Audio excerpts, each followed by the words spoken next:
ప్రభువైన యేసుక్రీస్తు నామములో అందరికీ హృదయపూర్వకమైన వందనములండి. మహోన్నతుని విద్య. సొలొమోను మహారాజు గారు మరి ఇక్కడ ప్రసంగి గ్రంథంలో హెచ్చరిస్తున్నటువంటి మంచి మాట. దేవుని యొక్క వాక్యములో ప్రసంగి 12:7 మన్నైనది వెనుకటి వలనే మరల భూమికి చేరును, ఆత్మ దాని దయచేసిన దేవుని యొద్దకు మరలా పోవును. దేవునికి మహిమ కలుగును గాక. ఈ యొక్క సాయంత్రవేళ సమయంలో దేవుని యొక్క పరిశుద్ధాత్మ ప్రేరేపణతో కొద్ది నిమిషములు మీ ముందు పరిశుద్ధమైన మాటలు ఉంచడానికి దేవుడు ప్రేరేపించిన దాన్ని బట్టి ఈ యొక్క మాటలను దేవుడు మనకు అనుగ్రహించి ఉన్నారు. నా ప్రియమైన వాళ్ళారా, ఇక్కడ మానవుని యొక్క జీవితం తాత్కాలిక స్వభావాన్ని, అదేవిధంగా మరణ అనంతరము ఆ యొక్క స్థితిని తెలియజేస్తుంది. ఇక్కడ పరిశుద్ధ గ్రంథంలో అనేకమైనటువంటి వాక్యాలు మన జీవితాలకు ఆదరణ, మేలుకొలుపు, స్థిరత్వము మరి మనకు దేవుడు అనుగ్రహిస్తున్నారు ఈ మాటలన్నీ కూడా. ఎందుకంటే ఇక తాత్కాలికమైనటువంటి స్వభావము మనం ఈ జీవితంలో మనం బ్రతికినంత అనంతరము కూడా ఈ దేహాన్ని వదిలి ఆత్మ దేవుని చెంతకు చేరాలని ఈ వాక్యం ఎంతో చక్కగా మనకు స్పష్టం చేస్తుంది. ఇక్కడ మరణం అనేది అంతం కాదు కానండి, ఇక్కడ శరీరం మట్టిలోకి ఏ రీతిగా వెళ్ళిపోతుందో ఆత్మ దేవుని యొద్దకు వెళ్ళే ఒక ప్రక్రియలో ఇది ఒక విభజనగా మనం చూస్తున్నాము. శరీరంతో ఇక మట్టితో చేసినటువంటి యొక్క దేహము ఏ రీతిగా అయితే మనము చనిపోయినప్పుడు ఈ యొక్క ఆత్మ ఏ రీతిగా అయితే మళ్ళీ వెళ్ళి దేవుని దగ్గరికి వెళ్ళిపోతుందో, మట్టిలోంచి వచ్చింది అదే విధంగా ఆ యొక్క మట్టిలోనే కలిసిపోతుంది. నా ప్రియమైన వాళ్ళారా, ఆది కాండంలో ఎంతో చక్కగా దేవుని వాక్యము మనకు వర్ణిస్తున్నారు. ఇక్కడ మన్నై శరీరం భూమికి చేరును అని వాక్యం సెలవుస్తుంది. ఇక్కడ దేవుడు ఆదాముతో నీవు మన్నై ఉన్నావు గనక మన్నై తిరిగి పోదువు అని వాక్యం సెలవిస్తుంది. ఇక్కడ మనిషి చనిపోయిన తర్వాత అతని భౌతిక శరీరము అంటే ఇక మట్టితో చేసినటువంటి శరీరాన్ని కోల్పోయి తిరిగి అది మట్టిలోనే కలిసిపోతుంది. ఇది ప్రతి ఒక్కరు కూడా గమనించవలసింది పరమ రహస్యము, పరమ సత్యము. కానీ ఈ శరీరమే నా ప్రియమైన వాళ్ళారా, ఇక్కడ మనిషి చనిపోయిన తర్వాత అతని యొక్క భౌతిక శరీరము మరి జీవమును కోల్పోయి తిరిగి మట్టిలో కలిసిపోతుంది. ఇందులోని అనగా ఇక్కడ మనకు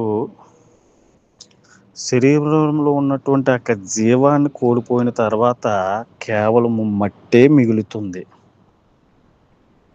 నా ప్రియమైన వాళ్ళారా, ఆత్మ దేవుని యొద్దకు మరలా పోవును. ఇక్కడ తెలుసుకోవలసినటువంటి విషయం ఏమిటంటే ఆది కాండంలోని మరి ఇక్కడ దేవుడైన యెహోవా ఆ యొక్క నేల మట్టితో నరుని నిర్మించడం అనేది మన యొక్క 2 అధ్యాయంలో మనం చూస్తున్నాము. వారి యొక్క మరి వాని యొక్క నాసిక రంధ్రంలో జీవాయువును ఓదుగా నరుడు జీవాత్మ ఆయనని వాక్యం సెలవిస్తుంది. చూశారు కదా ఎంత అద్భుతమైనటువంటి మాట. ఈ సత్యాన్ని తెలియనటువంటి వారికి తెలియపరచున్న ప్రియమైన వాళ్ళారా, ఈ యొక్క మన యొక్క శరీరము మట్టిది, దేవుడు మట్టితో చేసినటువంటి దానిలో ఒక చక్కటి ఇక్కడ జీవాత్మను ఆయన ఊదాడు. ఓదగా నరుడు జీవాత్మ ఆయను. మరి మనం బ్రతుకుచున్నటువంటి యొక్క మట్టిలో దేవుని యొక్క ఆత్మ దేవుడు పెట్టి ఉన్నాడు. ప్రతి ఒక్కరు కూడా నమ్మాలి. ఇది పరమ సత్యము. దేవుని యొక్క ఏర్పాటు సృష్టి యొక్క ఏర్పాటు ఇదంతా కూడా దేవుని యొక్క ప్రక్రియ.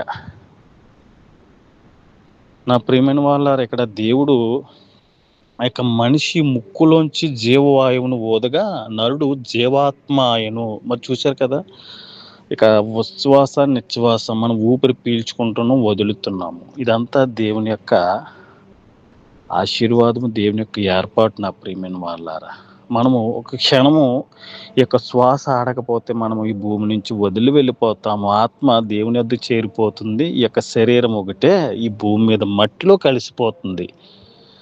మరి మనము ఈ మట్టిలో కలిసిపోయినటువంటి మనము దేవుడి రీతిగా మనకు పరమ సత్యాన్ని తెలియపరుస్తున్నప్పుడు మన జీవితంలోని మనము అహాన్ని వదిలిపెట్టాలి, కోపాన్ని వదిలిపెట్టాలి, అసూయను వదిలిపెట్టాలి, కోపతాపాలు వదిలిపెట్టాలి, గర్వాన్ని వదిలిపెట్టాలి. ఇవన్నీ ఎప్పుడైతే మనం వదిలిపెడతామో మరి దానికి జీవితానికి ఒక పరమార్థం అనేది మనకు ఉంటుంది. నా ప్రియమైన వాళ్ళారా, ఎప్పుడైతే మరి ఆ యొక్క జీవాయువును ఊదగా మరి ఇక్కడ నరుడు జీవాత్మ అయ్యాడని వాక్యం సెలవిస్తుంది. ఎప్పుడైతే మానవుడు మరణించి మరి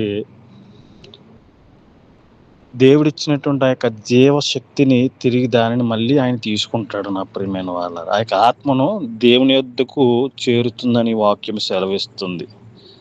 ఇక్కడ భూమి మీద మనకు దేవుడు అనుగ్రహించినటువంటి ఒక గొప్ప జీవితాన్ని పాడు చేసుకోకూడదు, ఎక్కువగా ఆశలు పెట్టుకోకూడదు. ఈ భూమి మీద అతి ఎక్కువగా ప్రేమించకూడదు ఎవరిని కూడా. ఎందుకంటే మన జీవితము ఒక అల్పమైనటువంటి గాలి బొడగ లాంటిది అని ఎంతో చక్కగా మనకు తెలుస్తుంది. కొద్ది రోజులు బ్రతికినా, ఎన్ని రోజులు బ్రతికినా కూడా మనం హాయిగా సంతోషంగా దేవుడిచ్చినటువంటి ఒక గొప్ప అద్భుతమైనటువంటి దేహములో ఆత్మను పెట్టాడు కాబట్టి దానిని బాధ పెట్టకూడదు, క్షోభ పెట్టకూడదు. ప్రతి ఒక్కరు కూడా గ్రహించాలి. సొలొమోను గారు ఎంతో చక్కటైనటువంటి యొక్క మరి ఈ గ్రంథాల్లో అన్నీ కూడా అనేకమైనటువంటి విలువైన మాటలు, జీవితానికి మేలు కొలిపగలిగే మాటలు. మనము మరి యొక్క తాత్కాలికమైనటువంటి వారం ఈ భూమి మీద, శాశ్వతంగా ఎవ్వరు ఉండలేరు. ఈ గుడారం శిథిలం అయిపోతుంది. నా ప్రియమైన వాళ్ళారా, ఎంత చక్కటిది ఇది. నా ప్రియమైన వాళ్ళారా, మరి ఈ భూమి మీద శాశ్వతంగా ఉండిపోతున్నామని ఎక్కువగా ఆశలు పెంచుకుని ఒకవేళ మన కళ్ళ ముందు మన యొక్క రక్త బంధువులు కానీ, స్నేహితులు, బంధువులు ఒక ఉన్నత స్థానంలో ఉన్నా కానీ ఒకవేళ ఇక్కడి నుంచి చనిపోయి శరీరం మగిలిపోతుందేమో కానీ వారు చేసినటువంటి కార్యాలు అనేక రీతిలుగా మన యొక్క చుట్టూ మన హృదయంలో ఉన్నాయి. నా ప్రియమైన వాళ్ళారా, మనము మట్టివారము. చూడండి, పొద్దున్న నుంచి సాయంత్రం వరకు పని చేసామనుకోండి, లేదా కొద్ది నిమిషాలు ఒక 2-3 గంటలు పనిచేస్తే మన యొక్క శరీరం అంతా కూడా ఉప్పుమయమైపోతుంది, ఉప్పుగా ఉంటుంది. కొద్ది రోజులు ఒకవేళ మనము శరీరాన్ని శుద్ధి చేసుకోలేనప్పుడు ఏముంటుందండి, మన దగ్గర ఎవ్వరు కూడా ఉండలేరు, దుర్వాసన. ఎందుకంటే మట్టితో చేశాడు కాబట్టి దేవుడు మట్టిలోనికే వెళ్ళిపోతుంది. మనకు ముఖ్యమైనది ఏంటండి, బ్రతికినంతకాలం మన ఆత్మను శుద్ధీకరించుకుంటూ, శుద్ధిగా ఉంచుకుంటూ, శరీరాన్ని కూడా భౌతికమైనటువంటి వాటిని కూడా శుద్ధిపరుచుకుంటూ ఉండాలి. లేకపోతే ఘోరమైనటువంటి వ్యాధి కలిగినటువంటి యొక్క వ్యాధి ఇక హృదయంలో ఉన్నటువంటిది ఇది.